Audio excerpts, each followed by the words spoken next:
Bapa, kami bersyukur malam hari ini kami boleh bersama-sama berkumpul di tempat ini untuk kami duduk diam belajar.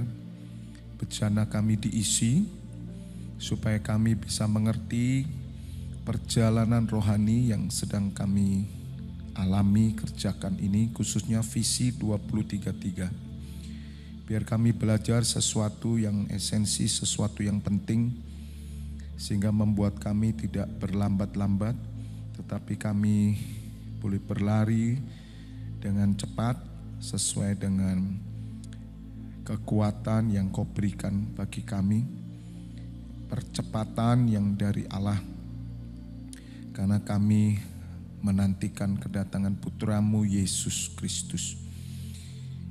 Kami tolak setiap kuasa jahat, roh jahat yang hendak mencuri dan mengambil kebenaran firman Tuhan yang dibagikan, diajarkan malam hari ini. Dalam nama Tuhan Yesus kami perintahkan Kau dari ruangan dan pikiran hati kami.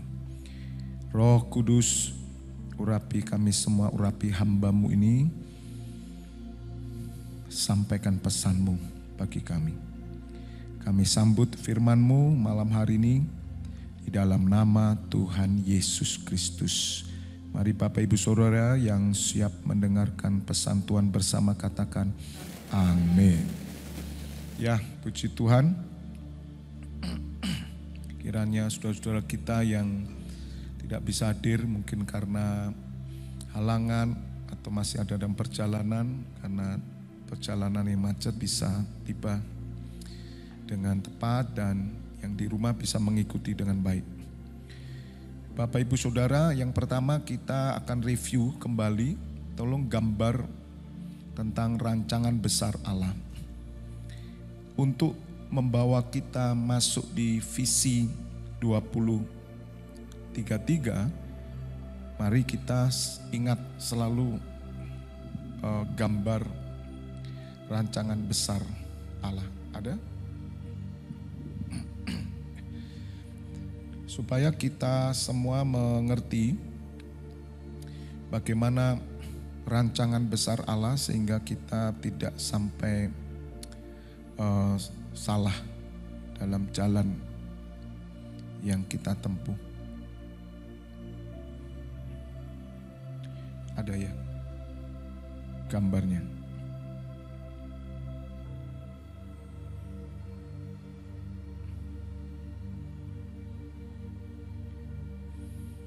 Sudah libur lama soalnya. Jadi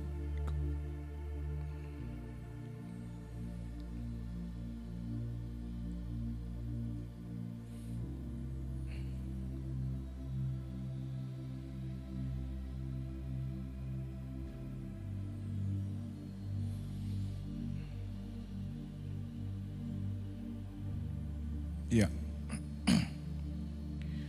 Mari Bapak Ibu Saudara perhatikan gambar juga yang di rumah untuk mereview sebentar supaya kita bisa mengerti.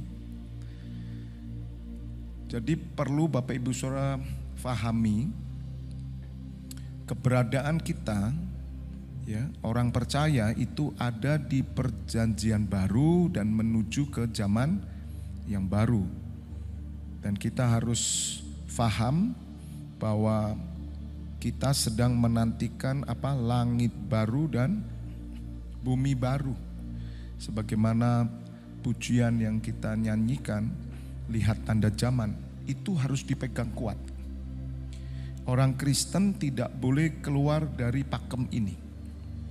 Kalau saudara di luar pakem ini, maka kekristenan saudara adalah kekristenan duniawi. Kekristenan duniawi itu adalah Kristen yang untuk hidup dunia. Nah, sia-sialah kematian Tuhan Yesus. Kalau kita percaya Tuhan Yesus hanya untuk hidup dunia ini, sia-sialah kebangkitannya. Dan banyak orang Kristen yang menjadi Kristen dunia. Jadi kalau Bapak Ibu Saudara catat, ya, gambar ini biarkan saja, biar suara saja yang masuk. Kalau Bapak Ibu Saudara catat, kekristenan itu dimulai, ya. Yang pertama adalah ketika seorang dibaptis, mereka masih disebut, kalau disebut Kristen itu masih Kristen daging. Jadi orang yang sudah dibaptis itu Kristen daging masih. Dia harus berjalan menuju yang namanya Kristen yang rohani. Nah, sedikit yang mencapai Kristen rohani. Apalagi hari-hari ini hedonisme, kemakmuran, pencapaian cita-cita hidup, kesuksesan, kekayaan itu sedang menguasai seluruh muka bumi. Terlebih gereja Tuhan juga. Faham ini udah masuk di gereja, yaitu faham, kemakmuran, kesuksesan, dan sebagainya. Nah, ini Kristen duniawi. Maka Bapak Ibu Saudara, ketika sudah dibaptis, kita harus sadar, kita harus mengalami proses. Yaitu yang dari daging, Kristen daging itu Kristen duniawi. Artinya saudara masih terikat, terbelenggu dengan dunia. Contoh, yang merokok belum bisa lepas. Belum bisa. Dia masih merokok. Minum-minum, masih minum-minum. Nah, dia butuh proses penyangkalan diri. Nah, mungkin setiap saudara masing-masing berbeda. Ya, kedagingan kita mana yang menonjol. Nah, ini menuju kepada Kristen rohani. Dari manusia daging menjadi manusia rohani. Kalau disebut bahwa ketika seorang dibaptis dia menjadi ciptaan baru, amin. Itu masih status. Belum, de factonya belum. Belum, saudara. Jadi orang akan menjadi terkecoh, dia pikir bahwa ketika dia percaya Tuhan Yesus, dia sudah menjadi ciptaan baru dalam arti seutuhnya. Belum, dia harus melewati proses ini. Ciptaan baru itu bukanlah status, ya, tetapi betul-betul saudara alami. Nah, ketika kita mengerti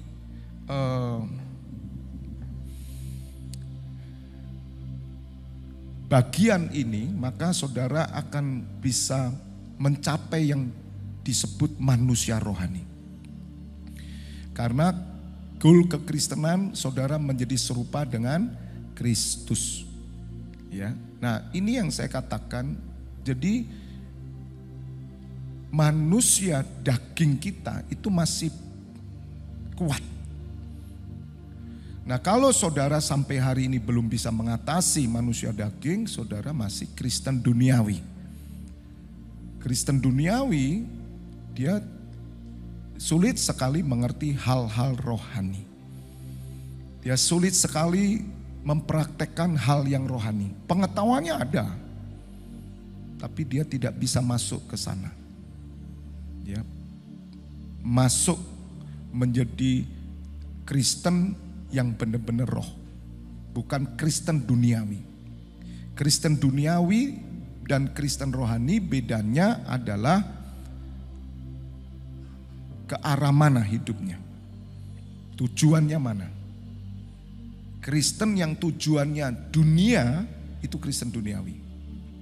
Tapi Kristen yang tujuannya kekekalan itu adalah rohani.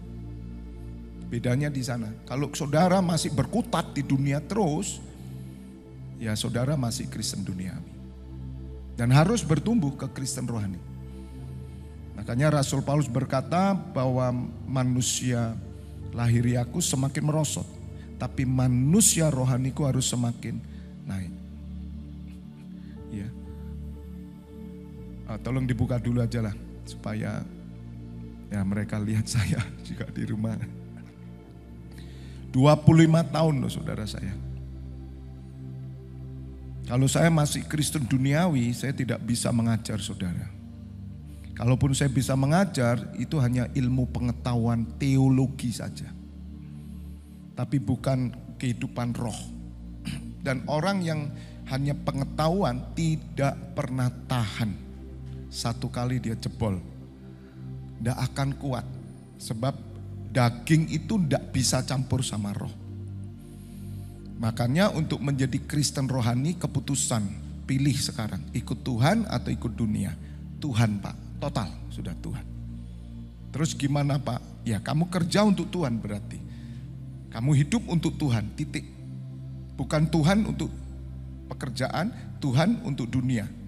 Tidak bisa. Kalau saudara masih Tuhan untuk dunia, kamu Kristen duniawi. Kira-kira banyak enggak Kristen dunia? Banyak. Ya, maka itu saya bersyukur kalau saya dulunya hidup di tengah-tengah kelompok spiritual, perdukunan. Saya senang di sana, saya senang meditasi, saya senang datang ke orang-orang spiritual. Dan saya melihat bagaimana orang-orang spiritual itu benar-benar roh. Makanya orang-orang spiritual tidak mau menerima uang. Kalau saudara datang ke dukun-dukun yang murni dukun, mereka nggak akan tertarik uang. Hidupnya benar-benar kosong. Itu rohani. Tapi sifat roh yang beda. Tapi saya bersyukur. Saya ada di sana. Jadi saya mengerti sekarang ketika saya percaya Tuhan Yesus. Hampir sama. Makanya orang yang mau jadi Kristen asli sulit. Soalnya dia diminta roh. Nah roh itu kan tidak masuk akal sama dunia. Amin. Tapi justru yang roh itu memberi kemerdekaan saudara. Makanya lihat para dukun, tenang saja itu. Rumah di desa, santai. Gak bingung apa-apa itu. Tapi anehnya itu orang bisa datang, bisa mengalir semua. Coba lihat saudara. Sama, kekristenan itu hampir sama. Makanya orang yang mantan dukun, kalau dia masuk Kristen, the best. Dia tinggal pindah tok rohnya. Isa. Tapi mantan dukun masuk Kristen jadi duniawi, itu keblinger. Haleluya. Tapi jangan yang Kristen jadi dukun, kebalik, jangan. Bisa mengerti? Makanya saya bersyukur ada di area itu. Roh itu murni. Roh itu tidak bisa diisi oleh daging apapun. Alasan apapun tidak ada. Bukan berarti kita tidak boleh menerima persembahan. Kalau seorang boleh, tapi di dalam roh hanya faith, bukan uang. Kalau kamu mau uang, kerjalah. Kerja yang benar dapat uang. Tapi di roh tidak ada uang. Nah itu kebenaran-kebenaran yang kita mesti ngerti. Ya, supaya kita tidak menjadi Kristen duniawi. Kalau Kristen kita sampai hari ini masih begitu, saudara, untuk masuk visi 2033, berjalan 10 tahun ke depan, percuma.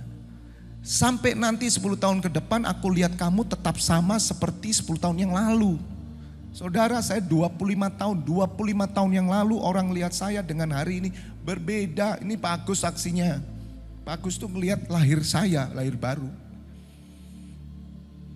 Nah orang pikir bahwa menjadi manusia rohani itu dia harus tidak memegang apa-apa, tidak kerja apa-apa, bertapa ya misalkan atau saudara membiara. Bukan itu. Tapi saudara fokusnya kemana? Itu loh. Kalau fokus saudara bukan yang rohani, bukan menanti kedatangan Tuhan Yesus, mempersiapkan diri, tolong bagannya, dibuka gambarnya. Ya saudara nggak bisa mengalami yang Paulus ngatakan, manusia lahiri aku semakin merosot, tetapi manusia batini aku dibaharui dari ke hari, terus naik. Bagaimana mungkin terus naik? Yang menghambat manusia rohani kita ini naik itu adalah dunia. Bukan berarti kita ini mati, kata Rasul Paulus, bukan berarti kamu harus tinggalkan dunia, bukan. Tapi jangan hidup dengan cara dunia, gitu loh saudara, amin. Cara saudara itu kerajaan Allah. Udah itu aja. Dan kerajaan Allah bukan bicara soal makan minum, soal jabatan, soal pakaian, soal kekayaan, deposito, ketenaran. Kerajaan Allah bukan soal politik, bukan seorang saudara nanti menjadi apa, cita-cita apa, tidak ada. Kerajaan Allah berbicara soal damai sejahtera, kebenaran, sukacita oleh Roh Kudus, titik. Ya, maka Bapak Ibu harus tahu bahwa perjalanan kita ini saudara harus mengerti kita ada di perjanjian baru. Orang perjanjian baru hanya menantikan kedatangan Tuhan Yesus. Pegang ini. Setiap kali saudara berdoa, mau tidur, bangun tidur, jangan lupa, Bapa, kami menantikan kedatangan putramu. Kami percaya putramu segera datang. Kami siap. Coba doa itu tiap hari. Saya pagi dan sore, apalagi tugas terus tuh. Datanglah Tuhan Yesus. Datanglah Tuhan Yesus. Datanglah Tuhan Yesus. Maka saudara nggak pusing, nggak usah dipusingkan. Mau gagal lah, mau berhasil, mau bangkrut lah, mau rugi lah, mau tutup lah, mau buka lah, dan semuanya tidak ada hubungannya dengan kerajaan Allah. Katakan amin. Sebab saudara tetap adalah anak-anak Allah. Katakan amin. Anak Allah nggak ada statusnya dipengaruhi oleh apapun. Jadi tolong ingat itu terus. Jadi supaya saudara tidak tergiur. Lihat kedatangan Tuhan Yesus. Ya. Maka itu gereja Tuhan itu yang saya gambar. Ya, ada tanda salib. Ya, gereja Tuhan itu adalah ciptaan baru. Loh, kalau saudara belum sampai ciptaan baru, pindah dari daging ke roh, wah ya sulit kalau saudara mengatakan umat pilihan. Tidak sampai saudara, tidak ngerti saudara. Maka kita harus berusaha di dalam diri kita oleh firman Allah diubah. Diubah itu gini loh saudara. Semua itu sebetulnya ada di mindset kita. Di sini. Saudara harus melatih diri saudara untuk Bapak Ibu saudara memakai pikiran, perasaan, keinginan supaya saudara tidak menuju kepada hal-hal yang daging itu. Paksakan diri saudara ke roh. Sambil bekerja, paksakan diri saudara ke roh. Maka itu perlunya adanya kegiatan rohani. Kegiatan rohani membuat saudara terus ke arah sana. Jangan ditipu. Kalau saudara punya masalah, justru masalahmu mengunci kamu kegiatan rohani sampai kamu gak punya waktu. Udah, tinggalkan saja. Buat apa? Maka gak bisa, ya ngomong Tuhan ya Tuhan, Tuhan. Tapi ternyata Anda gak percaya Tuhan kok. Anda percayanya kepada dunia. Nah, kembali ke bagian tadi, ya. Jadi saudara sadar menjadi ciptaan baru itu, yaitu saudara menjadi Kristen rohani. Nah, bagi saudara yang perjalanannya sedang menuju Kristen rohani, sangkal diri, pikul salib, lakukan terus sampai engkau menemukan dirimu kamu Kristen rohani. Tidak perlu tanya saya, Pak Wibi, saya Kristen rohani ya Pak. Loh, kamu akan tahu. Karena Kristen rohani tujuannya roh hidupnya, sudah. Nah kalau tujuan saudara roh, ngomongmu roh mesti. Ngerti? Carinya mesti roh. Cerita sama orang, bisnismen ketemunya ujung-ujungnya mesti roh. Tinggal ngomongnya aja dengan omongan-omongan yang bisa dimengerti oleh orang dunia. Dan orang dunia akan tahu, bapak ini kalau ngomong, ibu ini kalau ngomong, saya seneng loh ngomongnya. Kenapa? Ujungnya mesti roh. Bisnis sama. Dia nggak mungkin ambil bisnis kotor. Begitu dia ditawari bisnis, ngomongnya selalu roh. Bukan kemudian cerita Tuhan Yesus terus, bukan. Karena saudara tahu tujuan kekekalan. Dan Tuhan Yesus berfirman apa? Bekerjalah. Bukan untuk pekerjaan yang mendatangkan kebinasaan. Tetapi pekerjaan yang mendatangkan hidup kekal. Nah itu saudara. Itu yang jadi manusia roh. Tapi kalau saudara cuma di gereja ngomong roh. Di luar saudara ujungnya gak ada roh. Bisnis ilegal yo diembat sekali. Ya toh, prostitusi yo masuk. Ya. dapat tender dengan cara-cara kotor, banyak, pakai wanita. Ya. Coba saudara, itu Anda belum roh. Apalagi orang yang tahu ibadah, tidak ada getaran gini. Waduh, ya bukan roh saudara. Wes, Anda manusia duniawi, Mas. Manusia daging. Kristen daging itu artinya. Sebab banyak orang tidak ngerti ini. Pikirnya mereka sudah Kristen. Yang diterima dan masuk, ya, untuk menjadi pemenang, untuk orang-orang yang berkenan itu Kristen rohani. Itu pun masih ujian lagi. Ya. Nah, sekarang jadi coba lihat gambar ini, pegang terus. Arahnya sudah jelas, langit baru, bumi baru. Yaitu menyambut kedatangan Tuhan Yesus. Ya, jadi peran gereja di sini. Gereja tidak ngurusi apapun. Dia gerejanya nunggu kedatangan Tuhan Yesus. Di tengah profesi dia apa, di tengah kesibukan dia apa, dia tetap menunggu kedatangan Tuhan Yesus. Saya percaya kalau umat Tuhan menunggu kedatangan Tuhan Yesus dalam segala bidang, maka hidupnya pasti hidup secara roh.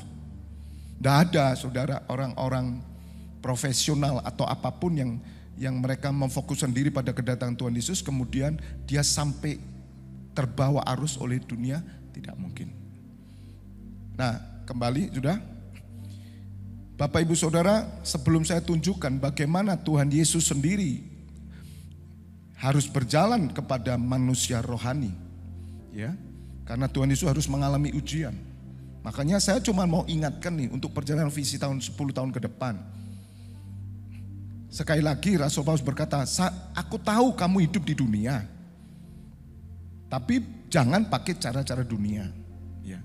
Jadi apa yang saya jelaskan ini bukan kita alergi pekerjaan, kita alergi kesenian, tidak, lakukan. Tapi ingat, selalu ingat, jangan lupakan yang esensi. Karena saya sudah melihat saudara, beberapa kalah semua. Tuhan Yesus menang. Oke. Kita buka dulu 1 Yohanes 3. Pengajaran ke depan ini saya akan bawa saudara di visi 2033. Ya. Lihatlah betapa besarnya kasih yang dikaruniakan Bapa kepada kita, sehingga kita disebut siapa? Anak-anak Allah. Betapa besar kasih yang dikaruniakan Bapa kepada kita. Besarnya seberapa? Saya mau tanya. Yang bisa jawab saya kasih angsle. Besarnya seberapa kasihnya Bapa? Ya? Tak terukur, diukur. Loh, saya tanya, besarnya ada ukurannya. Besar loh, kalau besar ukurannya seberapa? Besarnya seberapa kasih yang dikaruniakan Bapa kepada kita? Hah? Seberapa? Yang di rumah seberapa? Saya kasih jawaban. Seberapa? Ya. Yang pertama, nyawa anaknya. Itu besar gak? Ada ukurannya. Nah, itu kasihnya. Ada orang yang mau beri nyawa, saudara. Orang kalau mau ngasih nyawa, saudara, itu kasihnya besar. Tidak mungkin orang mau kasih nyawa buat saudara, nempiling saudara, tidak ada. Katakan amin. Tidak ada orang yang kasih nyawa buat saudara, nipu saudara. Masih bersama saya enggak ini? Saya kasih ayatnya ya, supaya saudara tahu. Orang Kristen itu kasih nyawa loh. 1, gak usah dulu, Yohanes 3 ayat 16. Yohanes 3 ayat 16, saya tunjukin dulu. Supaya saudara ngerti benar. Yohanes 3 ayat 16, pasti hafal tuh. Sampai enggak hafal, sungguh loh saudara bertobat loh ya. Karena begitu besar kasih Allah akan dunia ini. Okay. Sehingga ia telah mengaruniakan anaknya yang tunggal. Nah ini kan besarnya segitu tuh loh. Oh nyawa loh saudara. Supaya setiap orang yang percaya kepadanya tidak binasa. Melainkan beroleh apa? Hidup yang kekal. Oke ya. Kasihnya dilimpahkan, ini dari Allah kepada kita, full of love. Sebesar apa pengorbanan anaknya? dan pengorbanan Bapa. Saudara, kalau Bapak kasih anak dikorbankan, itu sakit loh bapaknya juga. Jadi yang berkorban itu siapa sebenarnya? Dua. Bapa dan Tuhan Yesus. Amin. Gitu loh saudara. Makanya kalau yang Jesus only tidak bisa ayat ini. Yesus mengorbankan Yesus gitu lah. Lucu ya. Makanya ruwet. Haleluya. Jadi kasih Bapa kepada kita. Nah bagaimana sekarang timbal baliknya? Nah 1 Yohanes 3:16 saya tunjukkan. Tinggal tambah 1 saja. Nah saya tunjukkan. Nyawa itu loh saudara. Nah saya ajak saudara berjalan visi 10 tahun ke depan. Praktekkan ini. Pengajaran yang saya ajarkan bukan sekolah Alkitab. No. Tapi sekolah kehidupan. Roh. Pegangan. Tolong 1 Yohanes 3. Lihatlah betapa besarnya kasih yang dikurniakan Bapa kepada kita. No.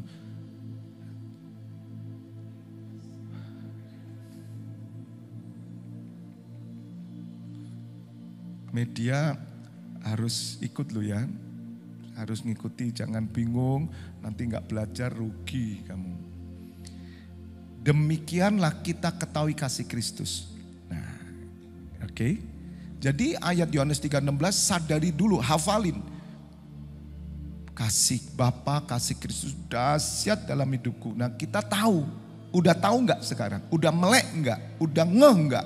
Kalau ngeh, saudara akan ngerti ini. Bahwa ia telah menyerahkan apa? Nyawanya untuk kita. Aduh. Jadi kita pun wajib menyerahkan apa? Menyerahkan nyawa kita untuk saudara-saudara kita. Itu yang saya katakan, orang kalau kasih nyawa enggak mungkin dia nipu orang. Ada amin. Kalau orang udah ngasih nyawa dia enggak mungkin memukul orang. Nyawa kita untuk saudara kita. Siapa saudara kita? Ya semua ciptaan Tuhan dong. Sesama manusia dong. Makanya tidak mungkin kalau saudara hidup dengan roh, bisnismu kotor. Ada amin? Tidak mungkin. Nah, ini perlu latihan.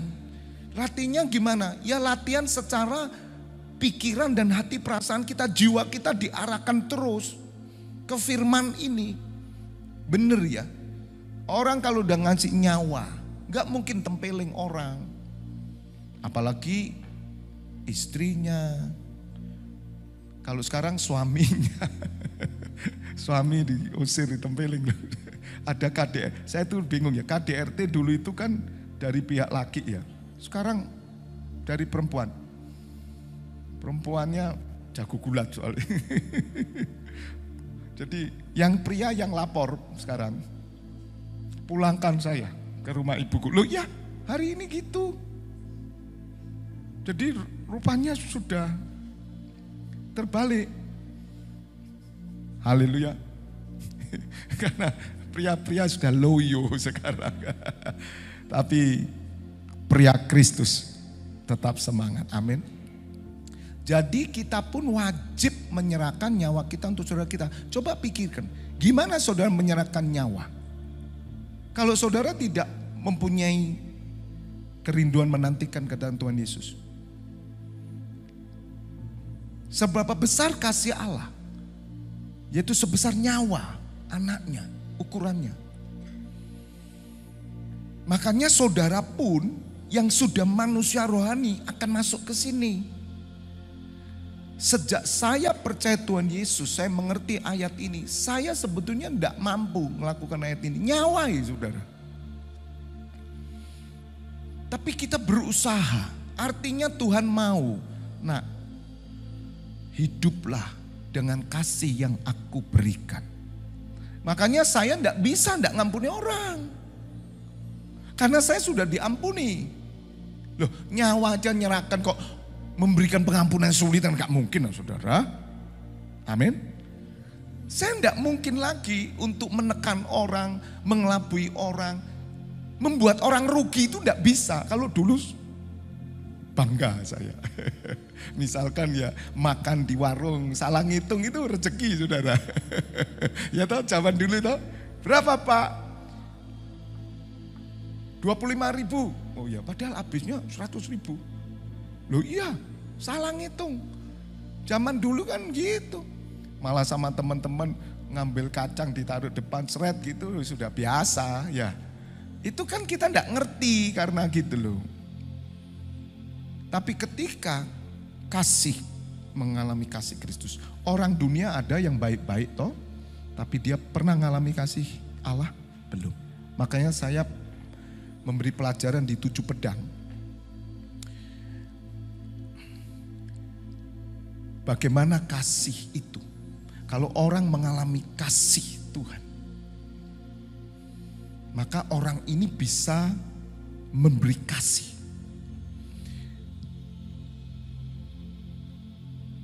Saya tanya kepada orang, apakah Bapak tahu nggak kasihnya Allah kepada Bapak? Tahu. Apa? Toko saya rame. Saya sehat, keluarga saya diberkati. Kami baik-baik semua. Anak, menantu, cucu semua baik. Dengan bahasa mereka, mereka memuji Tuhan. Apakah itu kasih Tuhan? Hanya itu Bapak? Iya. Bagaimanakah keselamatan Bapak setelah Bapak meninggalkan dunia? Wah itu saya tidak tahu.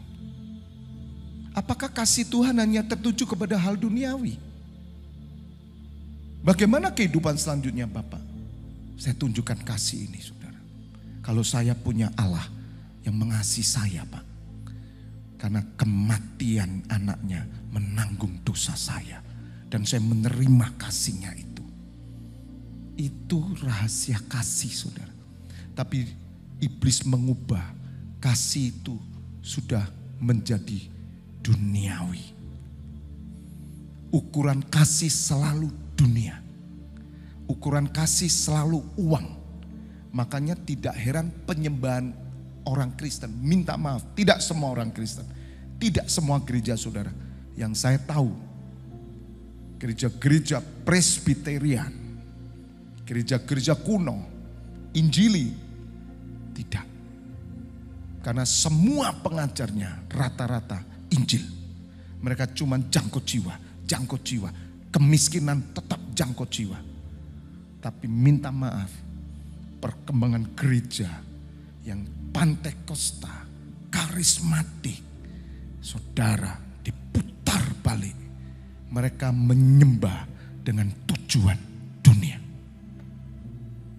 Diputar kasih Allah yang dilihat uang. Kasih Allah yang dilihat kemakmuran. Kasih Allah yang dilihat kesuksesan. Kasih Allah yang dilihat berkat. Jadi motivasi orang-orang seperti ini hanya menyembah Allah untuk tujuan duniawi. Dan itu sudah terjadi saudara. Dan ini sudah tidak bisa dibendung lagi. Tapi saudara, orang-orang yang seperti ini kasihan. Karena mereka tidak akan bisa seperti Tuhan Yesus. Karena Tuhan Yesus meninggalkan surga. Datang ke dunia. Meninggalkan semuanya. Maka itu Tuhan Yesus berfirman kepada murid-muridnya. Kamu yang aku pilih ini. Sudah meninggalkan dunia. Segalanya bagi aku. Kamu akan memperoleh upah yang besar di surga. Bersama aku. Jaminan saudara. Dan Petrus berkata, Tuhan, apa yang kami peroleh? Kami sudah meninggalkan semuanya. Mengikut Engkau. Tuhan Yesus sendiri jamin. Kamu bersama aku. Bapak Ibu Saudara. Visi 2033 arahkan diri ke sana. Walaupun saudara tidak seperti Rasul meninggalkan semua. Tidak. Tetapi hati kita jangan terpaut, hartamu di mana, itu loh. Jadi yang menentukan kamu itu rohani apa masih duniawi, meskipun Kristen, hartamu di mana? Itu loh. Bukan terus kita kemudian pulang dari tempat ini kursi kasihkan orang, gitu, meja kasihkan orang, ya, semua pembantu suruh tidur di kamar kita bebas, semua. Bukan begitu. Tapi di mana hartamu, di situ hatimu. Orang Kristen hartanya di mana? Hanya di dalam Tuhan Yesus dan Allah Bapa. Titik. Tidak ada lagi, tidak ditambahi. Ya Tuhan Yesus ya harta, orang ono gitu. Tidak ada, satu. Maka ketika Tuhan Yesus datang, saudara tidak noleh ke belakang. Orang yang berkata gini, harta saya Pak ya. Namanya orang hidup loh Pak ya. Orang hidup loh Pak gitu. Orang masih hidup di dunia. Ya Tuhan Yesus sama ya berkat-berkatnya. Pinter alasan. Makanya nanti kalau Tuhan datang jadi tiang garam. Dia noleh belakang. Bisa enggak ngarahkan itu terus? Sekali lagi saya tidak ngomong terus kemudian hartamu serahkan gereja semua. Udahlah, gak usah ngomong-ngomong itulah. Saya bilang saya ini sedang berusaha terus Tuhan, saudara, untuk mengerti esensi kehidupan roh. Bukan hanya ngomongkan selalu tentang uang dengan iming-iming. Tadi pagi saya mendengarkan statement seorang ahli dosen UI, tokoh yang memiliki satu wadah. Dia seorang dosen Kristen, yaitu Rumah Perubahan. Profesor itu ya, Profesor Dr. Bapak Renald Kasali. Saudara, hari ini baru keluar dia, 7 menit dia ngomong. Intinya gini, kamu itu bisnis, Tuhan mau pakai bisnis. Dia bahas itu. Untuk umum loh ini saudara.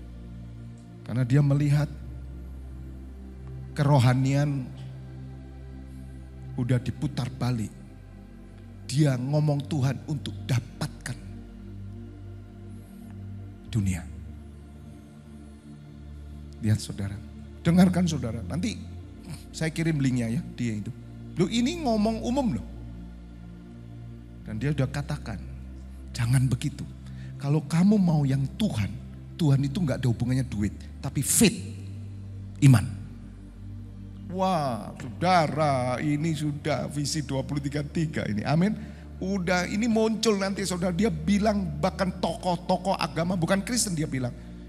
Bagaimana tokoh ini tetap hidupnya di dalam faith itu, keyakinan mereka. Tapi minta maaf pemuka-pemuka agama, minta maaf kalian mengiming-iming jemaat untuk mendapatkan sesuatu. Ciri-ciri orang-orang memanfaatkan Tuhan. Tuhan dipakai bisnis. Kalau zaman dulu kita dalam bahasa Mandarin itu Cho Yesu ya. Cho Yesu itu apa? Bisnis Tuhan. Menguntungkan enggak? Menguntungkan. Saya saudara kalau mau pakai itu. Ya gampang saudara. Wih tapi neraka saudara, neraka. Nama Tuhan Yesus itu berkuasa. Nah orang ngelihat Tuhan Yesusnya, orang yang ngasih itu diberkati. Saudara mati masuk neraka. Bisa ngerti? Karena Tuhan tahu tujuanmu apa. Gitu. Oh puji Tuhan Pak, saya enggak begitu Pak, saya kan bukan pendeta. Sama saja. Kalau sekarang hidupmu tujuannya money, sampai kerja terus gak bisa ibadah, gak bisa apa-apa, kamu pusing 7 keliling, itu sama. Kamu co Yesus. Kamu itu bisnis Tuhan.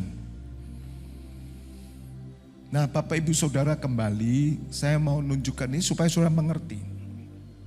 Bahwa ada 2 ya, ukuran kasih Allah. Yang pertama itu karena nyawa anaknya. Maka itu saudara takarannya adalah nyawa juga. Nanti ketika menerima kasih yang besar itu, maka engkau rela wajib, kata wajib loh. Wajib itu tidak boleh tidak, beri nyawa.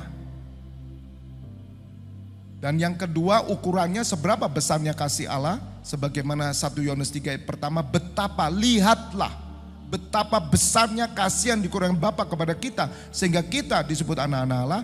Besarnya seberapa? Sebesar dosamu. Udah. Makanya orang kalau ngerti dosa ya, ngerti saudara, dirinya itu berdosa, aduh dia kasih hidup sama Tuhan. Kok kamu sulit kasih hidup sama Tuhan? Lah kamu enggak ngerti dosa, kamu enggak merasa berdosa. Kamu kan cuma merasa bahwa oh ya saya orang Kristen. Lah kamu orang Kristen tahu gak dosa? Saudara saya kasih tahu. Orang menjadi Kristen kalau dia nggak tahu dosa, dia bukan Kristen. Karena Kristen muncul karena dosa. Justru orang berdosa, justru itulah dipilih Tuhan supaya dia tahu dosanya itu. Tolong buka, saya tunjukkan dulu. Masih bersama saya ya?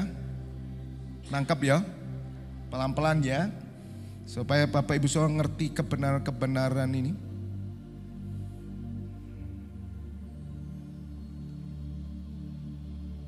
Tolong buka Lukas 7. Supaya saudara ngerti ini sehingga perjalanan rohanimu itu ringan gitu loh. Tidak berat. Lukas 7 ayat tolong buka ayat 36. Seorang Farisi mengundang Tuhan Yesus untuk datang makan di rumahnya. Tuhan Yesus datang ke rumah orang Farisi itu lalu apa saudara? Duduk makan. Saudara tahu orang Farisi? Orang Farisi itu orang yang ahli ya dalam adat istiadat orang Yahudi. Kalau ahli Taurat itu ahli hukum. Ya, perintah-perintah Tuhan itu ahli Taurat. Orang Farisi itu ngerti adat istiadat, peraturan Musa diberikan semua. Ya. 37. Di kota itu ada seorang perempuan yang terkenal sebagai seorang apa? Berdosa. Terkenal sebagai seorang berdosa. Terkenal loh saudara ini. Parah enggak? Parah. Jadi kira-kira kalau terkenal di orang itu pendosa itu ya kira-kira ya pelacur atau penipu ulung. Nah itu ya. Tapi ini pelacur saudara. Ketika perempuan itu mendengar bahwa Tuhan Yesus sedang makan di rumah orang Farisi itu, datanglah ia membawa sebuah apa? Buli-buli pualam berisi minyak wangi. Loh saudara, ngerti nggak sih orang Yahudi? Kalau rumah orang Farisi nggak boleh dimasuki. Itu kan adat, istiadatnya. Pelacur nggak boleh. Tapi kenapa perempuan ini berani? Nah, saudara harus ngerti. Karena dia menemukan kasih itu. Makanya orang kalau sudah menemukan kasih Allah, dia berani menerobos adat istiadat. Orang Kristen minta maaf saudara, terutama Kristen-Kristen di kepulauan-kepulauan masih kuat dikuasai adat istiadat. Adat istiadat yang membangun bagus, tapi ada adat istiadat yang tidak sesuai firman. Kalau saudara keluar dari sana, engkau dicoret dari marga. Anda siap? Kalau engkau menemukan kasih Allah, siap. Siapa yang siap? Kasih Allah sudah penuh dalam hidupmu. Katakan amin. Tidak usah takut, warisan diketok pun. Ini dulu. Jadi saudara, kalau saudara tidak tahu kamu paling berdosa, ya tidak bisa jadi manusia rohani. Kristen duniawi. Rasul Paulus berkata apa? Rasul Paulus berkata di dalam 1 Korintus 15 ayat 9. Tolong buka sebentar. Loncat-loncat ya. Anda catat loh ya. Catat yang penting-penting aja. Masukkan di benak saudara. 1 Korintus 15 ayat 9. Bapak Ibu Saudara, Rasul Paulus berkata, karena aku adalah apa? Yang paling hina dari semua rasul. Dia bilang yang paling berdosa. Siapa di sini saudara yang paling berdosa? Angkat tangan sama saya. Aku paling berdosa. Ada yang tidak lebih dosa? Kalau saudara bilang,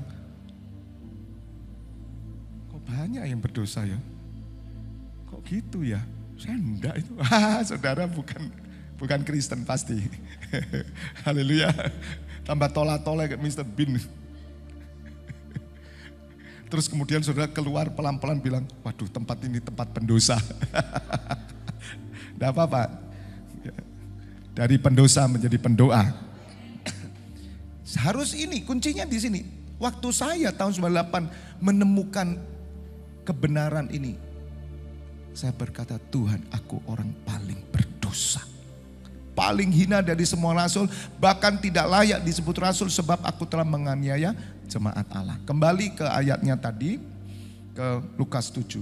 Jadi perempuan ini sudah ngerti, wis gak usah dimarahi, udah ngerti. Tapi masalahnya bukan pada pendosanya, tapi apa yang dia lakukan ketika dia mengerti tentang kasih itu.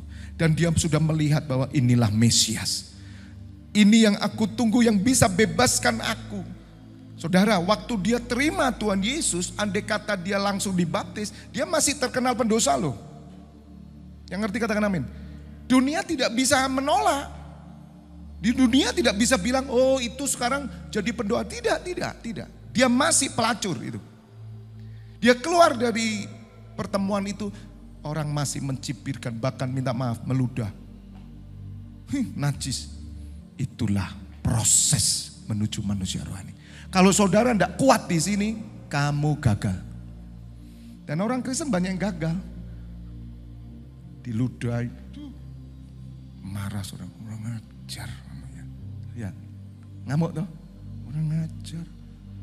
Awas kan dia, bojomu ya aku. Mulai keluar ya. Kan gak ero kan ya, bojomu mang begini ya aku kan. Loh, padahal dia kan barusan. Saya kalau bahasa Jawa yang orang luar pulau gak ngerti. Tadi malam suamimu. Loh padahal dia sudah menerima pengampunan tuh. Harusnya lupa dong. Ngerti saudara? Kalau saudara tidak lolos ini, kamu tidak bisa jadi manusia rohani. Memang kamu sudah dibaptis. Memang statusmu katanya lahir baru. Tapi Anda belum mengalami lahir baru. Dan itu memang dibuat setan begitu. Makanya ada banyak orang Kristen tidak sampai kepada tujuan kekekalan. Karena mereka masih manusia duniawi. Nah ini yang Tuhan ajarkan. Ada satu kata yang Tuhan ajarkan saya. Supaya kita masuk dalam manusia rohani.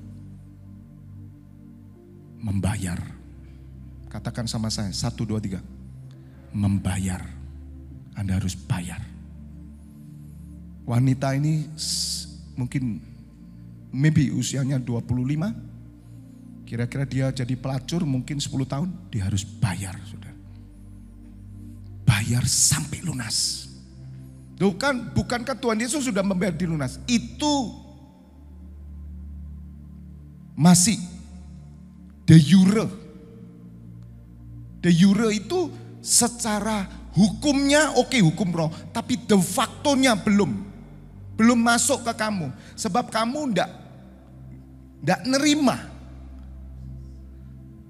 Bisa ngerti saudara? Ada de jure itu secara hukum, secara tertulis Anda sudah dibayar oleh Tuhan Yesus. Tapi de facto kamu yang bayar. Orang Kristen itu kan tidak mau bayar. Sing disuruh bayar kan Tuhan Yesus. Gak berubah-berubah orang ini dari dulu. Egois yo egois, kaku yo kaku. Marahan ya marahan. Bohongan yo sik bohongan. Selintat-selintut yo sik selintat-selintut. Gak berubah-berubah, gak mau bayar. Jadi Bapak Ibu Saudara, satu kata Tuhan kasih saya, bayar. Jadi kalau pelacur ini ketemu Tuhan Yesus, nanti saudara akan melihat bagaimana Tuhan Yesus memperlakukan pelacur ini. Karena dia tahu bahwa dia Mesias. Tapi ketika dia keluar, saudara harus sadar. Dia masih dicap pelacur, sampai kapan? Jangan tanya, Tuhan sampai kapan? Kemarin itu loh saya ajarin, Tuhan sampai kapan saya kok dicap pelacur terus? Saya kan sudah ikut Tuhan Yesus. Bapak, gimana ini? Saya tidak tahan Bapak, saya tidak tahan. Sudah lebih baik saya nyebur lagi aja jadi mucikarinya. Lebih soroh lagi. Banyak enggak yang terjadi gitu? Saya ini sudah sungguh-sungguh Pak. Tapi orang masih tidak percaya saya Pak. Apalagi yang saya lakukan Pak. Udah lebih baik saya kotor sekali aja Pak. Jatuh lagi. Gak mudah saudara. Tapi saya percaya bagi orang-orang yang digembalakan. Meskipun saudara terus berusaha. Ya, dengan segala upaya. Ya, terus bergerak, saya percaya ada jaminan surga diberikan. Sungguh, karena Tuhan melihat ada urapan yang turun. Tuhan tahu saudara berusaha. Ya, terus saudara. Jadi saudara harus mengerti itu, bayar. Jadi perempuan ini harus bayar dengan masanya Tuhan. Bayarnya pakai apa? Hidup dengan roh. Waktu dia masuk gereja, langsung orang gereja noleh. Teng, ting, teng.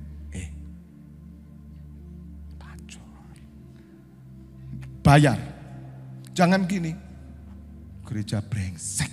Kan gitu toh? Gereja tidak penuh kasih. Sekali ini aja saya datang. Loh, saudara tahu pelacur. Kebiasaan pakai pakaiannya mini. Pertama kali ke gereja biasa. Karena dia nggak kenal kebenaran Mas Ian. Begitu dengar khotbahnya Bapak Fabianus. Jangan pakai mini. Langsung dia bingung saudara. Minggu depan baru berubah. Amin. Ada amin enggak?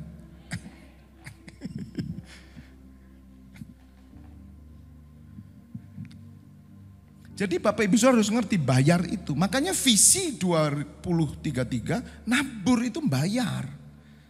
Karena kondisi saudara dan saya kan beda. Gitu loh.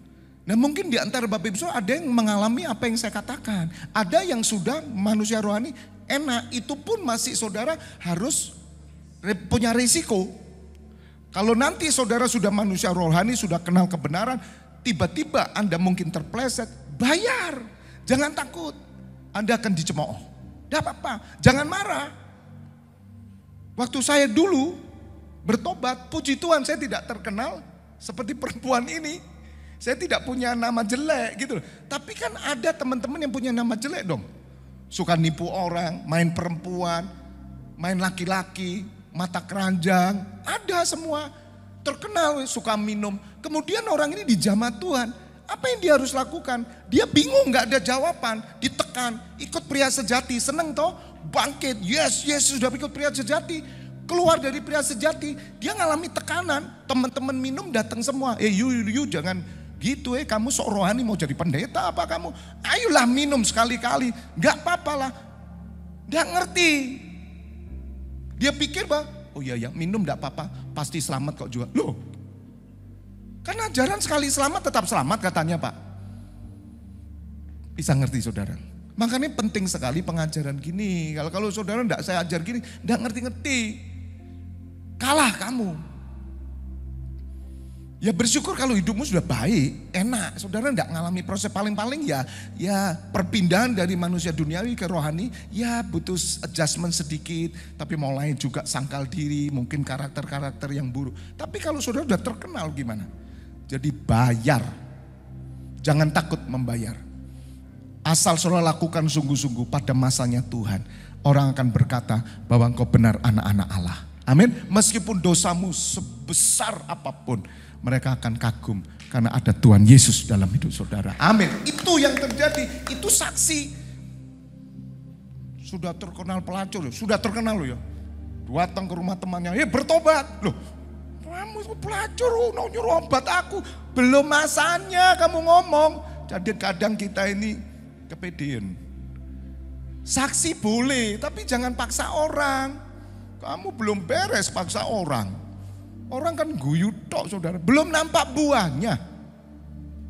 Tapi kalau saudara ketemu orang, loh tak lihat-lihat kamu sekarang kok biasanya mangkal di sana kok gak kelihatan. Gini loh Mbak Yu, saya ini didatangi Tuhan Yesus, mimpilah gini, saya bertobat. Tenang ya, eman loh Mbak. Iki kok gak teko areke lho pas yo. Kemana ya? Kok gak datang? Gak dikasih tahu kalau ada pengajaran. Loh ada toh, ini nyata loh. Saya ngomong fakta. Ini ngomong pelacur toh, tapi kan ada juga penipu yang lain. Saudara, pasti saudara diiming digoda. Penggodaan setan selalu hal yang duniawi. Setan tidak pernah goda yang rohani. Walaupun nanti ada tantangan lagi dari rohani, saudara masih dibawa kesombongan rohani itu ada. Tunggu dulu, itu naik tingkat lagi, tingkatnya lain. Kembali ke perempuan ini supaya saudara mengerti sebelum saya akhiri ya. Waktu saya tinggal 4 menit. 1 jam itu memang cepat saudara, tapi tidak apa-apa. Jadi perempuan ini tahu Tuhan Yesus di sana. Dia tahu dia seorang berdosa. Itu kunci utama dia mengalami kasih Allah yang besar. Kunci utama. Nah, datanglah ia membawa sebuah buli-buli pualam berisi minyak wangi, itu ucapan syukur dia. Dia mau lakukan sesuatu bagi Tuhan. Kok Isaya? Kok bisa dia mengurapi Tuhan? Dari mana itu? Itu saya percaya Roh Kudus. Minyak wangi bagi orang Yahudi, seorang wanita itu hanya diberikan kepada calon suaminya. Meskipun dia pelacur tapi dia rindu untuk menikah. Dan minyak wanginya narwastu yang mahal. Diperkirakan 1 botol 7 juta. Diperkirakan. Kalau uang sekarang 7 juta. Itu saudara pakai minyak wangi narwastu ya. Anda pakai di Comboran bau Mas Ian. Bau apa Pak? Bau iwak asin. Oh di Comboran katon Pak. Jadi dia sudah siapin ini. Ini loh, dengar saudara.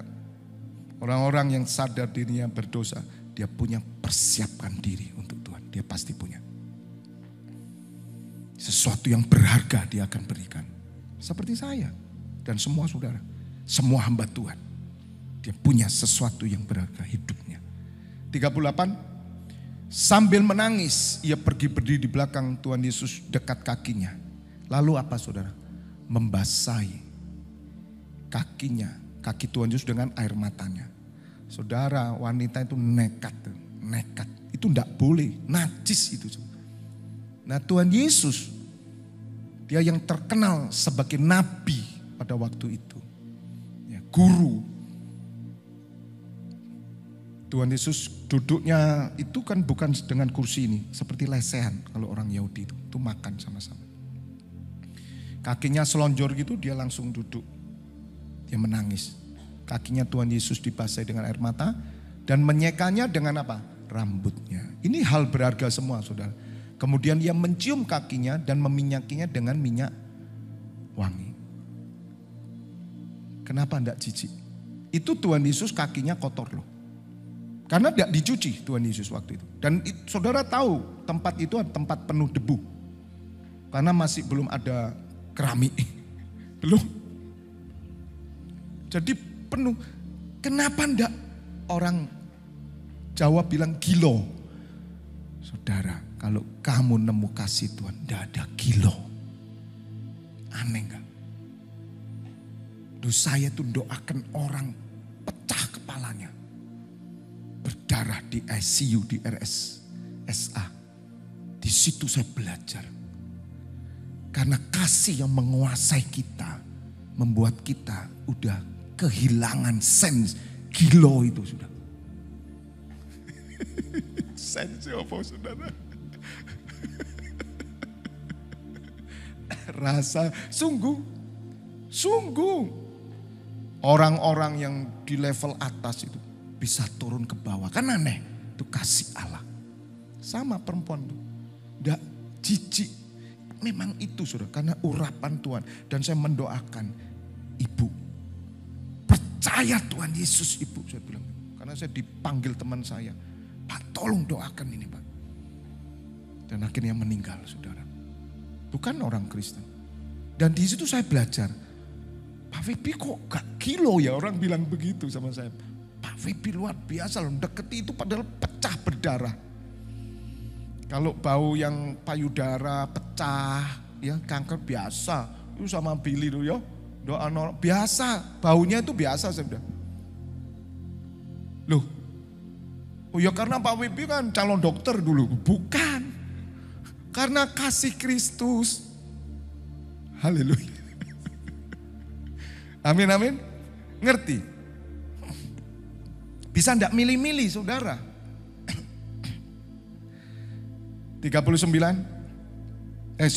Dan meminyakinya dengan minyak wangi. Nah, ketika orang Farisi yang mengundang Tuhan Yesus melihat hal itu, ia berkata dalam hatinya, ayo lihat saudara, jika ia ini nabi, tentu ia tahu siapakah dan orang apakah perempuan yang menjamahnya ini.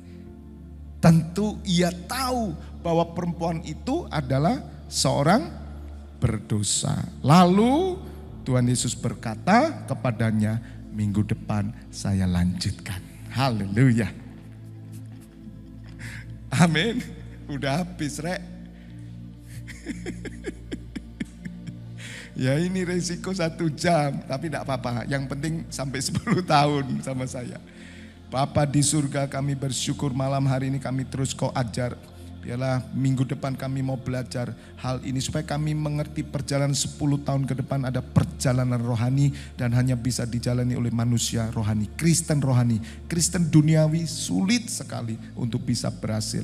Ajar kami terus dengan kebenaran firman-Mu, pulang dari tempat ini kami adalah orang-orang yang dimerdekakan.